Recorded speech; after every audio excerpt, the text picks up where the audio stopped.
네, 안녕하세요. 주식은 역시 기리기리세 기리십니다. 안녕하세요, 여러분들. 자, 오늘 증시는 지난주 금요일날 미국이 좋았기 때문에 나쁘지 않겠구나라고 생각을 했는데 반도체는 뭐 나쁘지 않았습니다. 하지만 2차 전지 위주로 급락이 나타나며 오늘은 코스피는 조금 상승, 코스닥은 하락하는 모습을 나타냈는데 그 이유가 도대체 뭔지, 그리고 여전히 시장에서 나오는 리스크는 어떤 것들인지 말해보도록 하겠습니다. 같이 공부하시죠. 렛츠 기릿! 첫 번째 소식입니다. 금리 인상설이 계속, 원래 올해는 3번의 금리 인하가 나오려고 했었죠.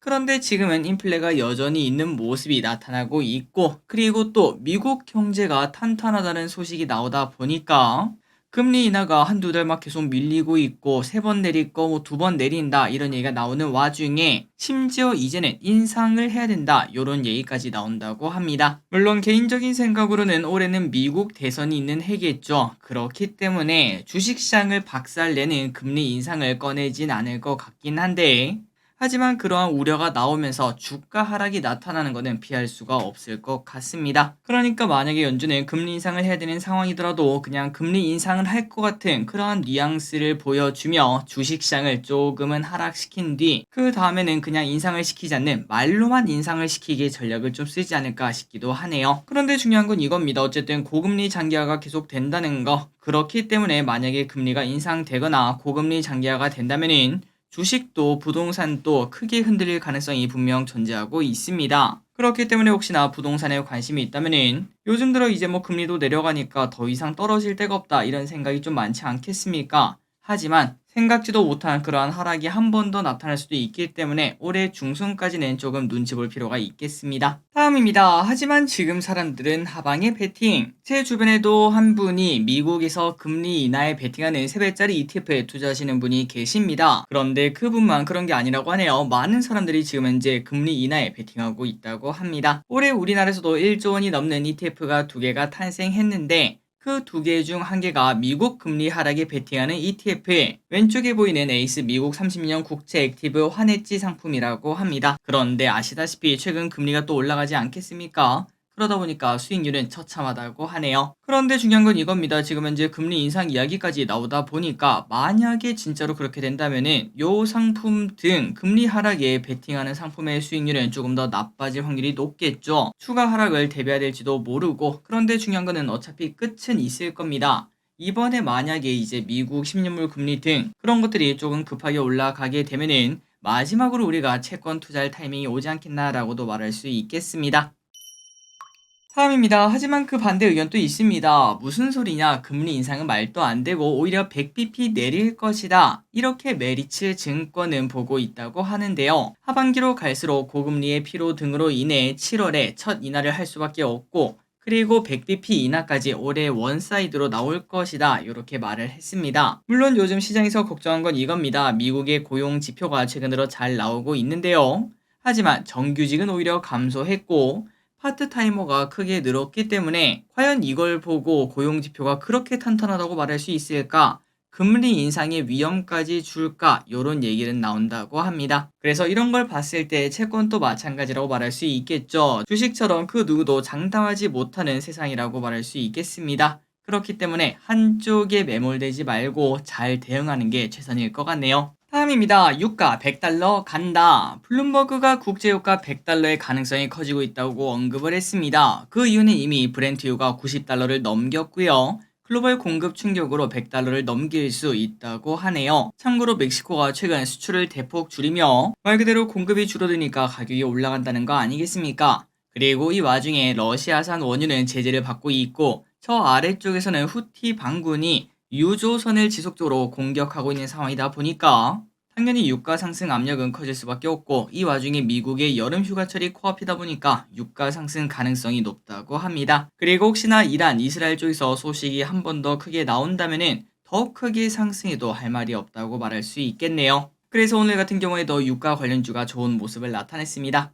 다음입니다. 트럼프는 진짜 이상한 사람. 트럼프가 대통령이 되면 바로 우크라를 압박한다고 합니다. 아니 길이 러시아가 아니고 라고 하시는 분들이 많으시겠지만, 그런데 원래 트럼프는 러시아랑 좀 친한 걸 확인할 수 있었죠. 그러다 보니까 우크라를 압박해서 땅 넘겨주고 휴전을 하게 될 것이다. 이러한 뷰가 나오고 있습니다. 실제로 트럼프 대통령은 당선되자마자 24시간 만에 우크라 평화협상을 도출하겠다. 이렇게 여러 번 언급하기도 했었는데 그런데 우크라가 땅을 주고 협상을 할지는 지금 봤을 때는 조금은 미지수라고 말할 수 있겠네요. 자, 그래서 이제 이런 걸 봤을 때 올해는 다이나믹한 한 해가 될 수 있기 때문에 우리가 또 잘 대응을 해야 될 것 같습니다. 다음입니다. 드디어 테슬라가 꺼내나요? 테슬라가 금요일 장 마감 후 테슬라 로보택시를 8월 8일에 공개한다고 언급을 했습니다. 그러면서 시간에 테슬라는 3% 넘게 상승하는 모습을 왼쪽에서 확인할 수 있죠. 자, 로보택시는 당연히 테슬라의 신성장 동력입니다. 지금 너무나 힘든 시간을 보내고 있는 테슬라에게는 당연히 한 줄기의 빛이라고 말을 해볼 수 있는데 과연 새로운 수익원이 빠르게 될 수 있을지 기대감이 나온다고 합니다. 하지만 중요한 건 이겁니다. 아직까지는 이게 시작 단계라고도 볼 수 있고 실제로 빠르게 시작될지도 그 다음에 또 빠르게 안착할지도 사건 사고가 없을지도 알 수가 없기 때문에 실제 수익이 되기까지는 시간이 좀 길게 남았기 때문에 아마도 단기 호재로 끝나지 않겠니? 이런 얘기가 나타난다고 합니다. 그리고 참고로 이제 이런 소식이 나오면서 오늘 우리나라에서 자율주행 관련주가 조금 좋은 모습을 나타냈는데 연속성이 나타날지도 한번 확인해 보시면 좋을 것 같습니다. 다음입니다. 오늘 가장 큰 소식 중 하나였겠죠. LG 엔솔에 대해서 나쁜 리포트가 나타나며 오늘 2차전지가 완전 급락을 했는데 그런데 정말 다행히도 마지막에는 좀 회복하고 마무리가 되었습니다. 자, 내용을 보자면은 LG엔솔이 1분기에 쇼크를 냈었습니다. 사실상 적자였다고 말할 수 있는데요. 그런데 2분기에도 연속적으로 쇼크가 날 것으로 본다고 하나증권이 리포트를 냈다고 합니다. 그렇다면 그 근거가 뭔가 지금 현재 전체 매출의 70%를 차지하는 중대형 전지 부분이 아직까지도 메탈가 하락에 따라 판가도 하락 중이라며 여전히 부정적일 수밖에 없다고 합니다. 그렇기 때문에 당분간은 주가 상승이 기대하기 어렵다고 하며 그래서인지 오늘 2차전지가 완전 난리가 났다가 마지막에는 웬걸 좀 회복하고 마무리가 되어 그나마 다행인 것 같습니다. 다음입니다. 하지만 너는 매력이 있어. 1분기 LG전자의 실적도 지난주에 3전이랑 같이 발표가 되었는데요. 그런데 충분히 선전했다는 평가가 나온다고 합니다. 공개된 1분기 실적은 마케팅 비용이 늘어나며 영업이익은 11%가 줄긴 했는데 매출은 3%가 증가했고요. 이는 당연히 역대 1분기 중 최대 실적이라고 하네요. 그래서 하나증권에서는 가전, 전기차 등 최근 전방 산업의 수요 둔화가 분명 나타나고 있지 않겠습니까? 그런데 LG전자는 이 와중에도 매출 성장을 나타냈다며 분명 의미가 있고 그렇기 때문에 지금의 LG전자는 저평가, 전기차 충전, 로봇, XR 등의 신사업에 기대감을 충분히 가질 수 있다고 합니다. 혹시나 LG전자 주주분들이 계시다면 관련 리포트 찾아보시면 좋을 것 같네요. 다음입니다. 결국은 이렇게 되었다고 합니다. 작년에 선풍적인 인기를 끌었던 탕후루의 인기가 급격하게 식고 있습니다. 작년에는 길거리를 조금만 걸어도 건너 보이던 탕후루 매장이 이제는 순식간에 없어지고 있다고 하는데요. 실제로 작년 전국 탕후루 매장 허가 건수를 보면은 8월에서 9월은 200개가 넘을 정도로 우후죽순으로 생겨났지만 그런데 최근에는 작년에 그 인기가 무색하게 완전 없어진 걸 확인할 수 있고 이제 어떠한 탕후루 집은 하루 10개도 못 파는 그러한 상황까지 맞닥뜨렸다고 합니다. 그리고 심지어 최근에는 과일 가격까지 올라 탕후루 사업에 뛰어든 자영업자들은 한숨을 내쉬고 있다고 하는데 과거에 이렇게 깜짝 인기를 하고 끝나는 것들이 많았죠. 인형 뽑기도 있었고 그 다음에 대만 카스테라도 있었고 탕후루도 그 전철을 밟고 있다고 합니다. 다음입니다. 로또 가게가 진짜 로또. 자, 우리가 가끔 이제 로또에 대한 이야기를 하다 보면은 로또 파는 가게가 로또 당첨보다 돈을 더 많이 번다는 말이 있죠. 그런데 진짜 그런지 한번 보도록 하겠습니다. 자, 로또 판매점은 정말 심플합니다. 로또를 팔면은 판매 금액의 5%를 가져가는 구조라고 하는데요. 그러니까 1,000원 우리가 한 장 사면은 50원을 버는 구조라고 합니다. 그래서 결국 로또 판매점은 로또가 많이 팔려야 대박이라고도 말을 할 수 있고 그러다 보니까 우리가 로또 사러 어디 가죠? 맞습니다. 소위 말하는 명당 1등이 많이 나온 곳 그쪽으로 가는 걸 확인할 수 있는데 사실 우리가 로또를 사러 가면 진짜 많은 사람들이 줄 서 있는 걸 보지 않겠습니까? 그 한 사람당 거의 한 몇백 원씩 계속 수익이 올라가다 보니까 그런 것들은 진짜 큰 돈 버는구나 라고도 말을 해볼 수 있겠습니다. 하지만 중요한 거는 그 외 지점들은 3년 전에 점포당 평균 수입을 한번 보자면은 연간 3,100만원 수익으로 임대료의 인건비까지 제하면은 사실 남는 게 그렇게 많지는 않다고 합니다. 그러니까 우리가 보는 거는 명당에 의한 착시라고도 볼 수 있고 사실 대부분의 로또 판매점은 큰 수익이 안 된다는 걸 볼 수 있다고 하네요. 다음입니다. 법인 차용 번호판 꼼수 성행. 고가의 법인차는 연두색 번호판을 부여하는 제도가 시행이 되고 있습니다. 그런데 여러분들 연두색 번호판 본 적 있으신가요? 저는 아직까지는 기억이 없는데 그런데 그 이유가 있다고 합니다. 신고된 내용에 따르면 지난 2월까지 2달 동안 8천만 원이 넘는 법인 차량은 5,700대 가량이었다고 하는데 이는 당연히 연두색이 조금 그러니까 20% 정도 감소한 수치라고 하며 그런데 오히려 8천만 원에 아슬아슬하게 못 미치는 법인차는 오히려 늘어난 걸 볼 수 있다고 합니다. 그렇다면 그 이유가 뭔가? 바로 이 연두색 번호판은 법인차에 전부 다 붙이는 게 아니라 8천만 원이 넘는 법인차에 연두색 번호판을 붙이는 건데 그런데 어떤 차를 살 때 특히 외제차 같은 경우는 이러한 판매가를 그러니까 계약서를 바꿀 수가 있다고 해요. 그렇기 때문에 어떻게 보면 뭐 이면 계약이라고도 말을 해볼 수 있겠는데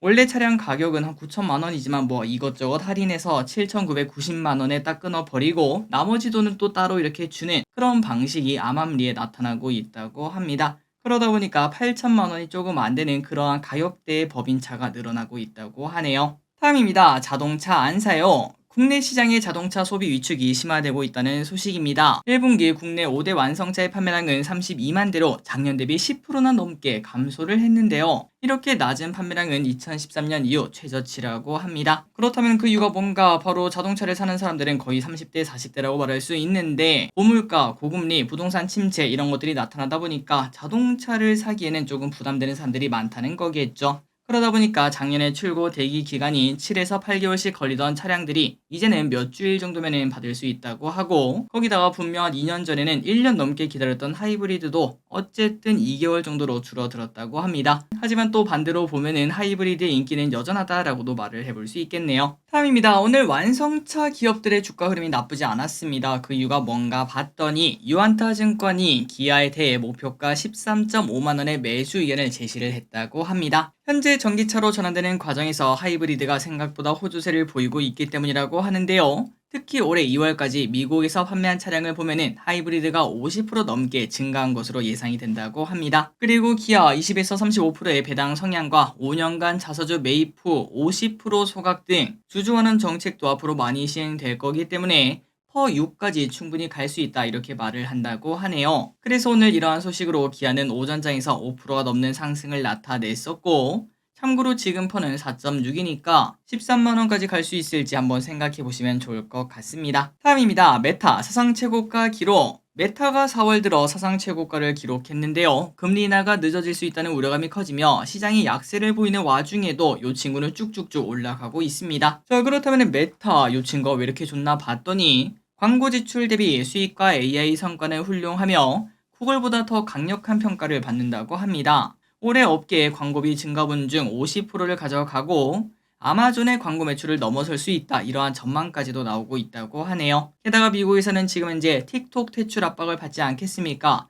거기에 따른 수혜감도 존재한다고 합니다. 그러다 보니까 글로벌 투자 은행들은 메타의 목표 주가를 잇따라 상향 조정하고 있다고 하는데 작년부터 이미 2배 넘게 상승한 메타 앞으로 더 올라갈 수 있을지 보도록 하겠습니다.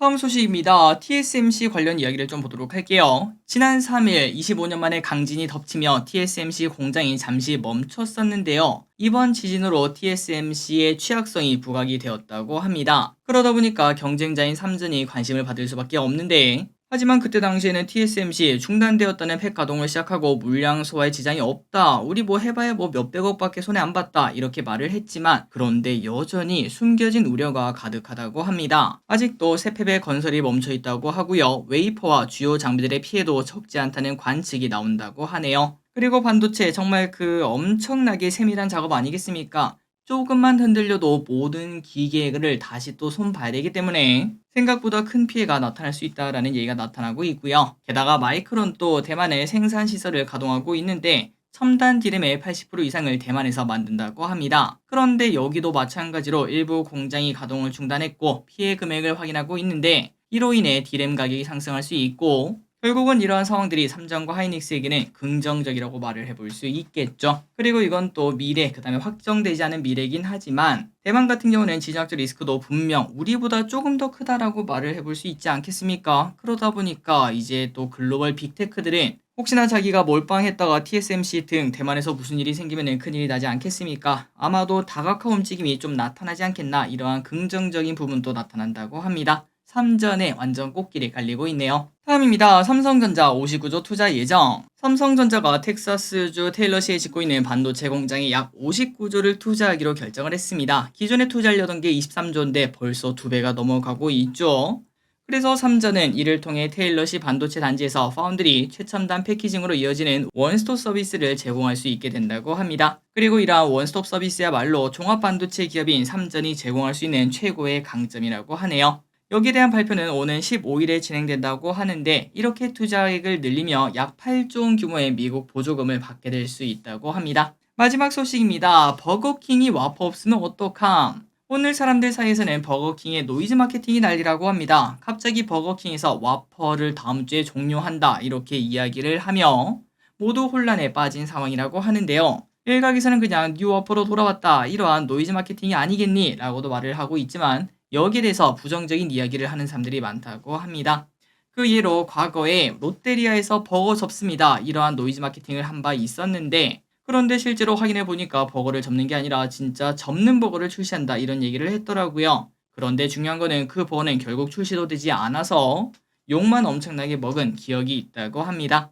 여튼 와퍼 4월 14일에 버거가 종료가 된다고 하는데 와퍼 그 이후에는 뭐가 나타날지 한번 보도록 할게요. 자, 오늘의 공부 여기까지 끝났습니다. 아직까지 이번 주는 조금 불안불안한 한 주라고 말할 수 있겠습니다. 어떤 흐름이 나타날지 긴장감을 가지고 그리고 또 그 와중에 기대감 또 가지고 보도록 하겠습니다. 지금까지 길이셨습니다. 빠이요.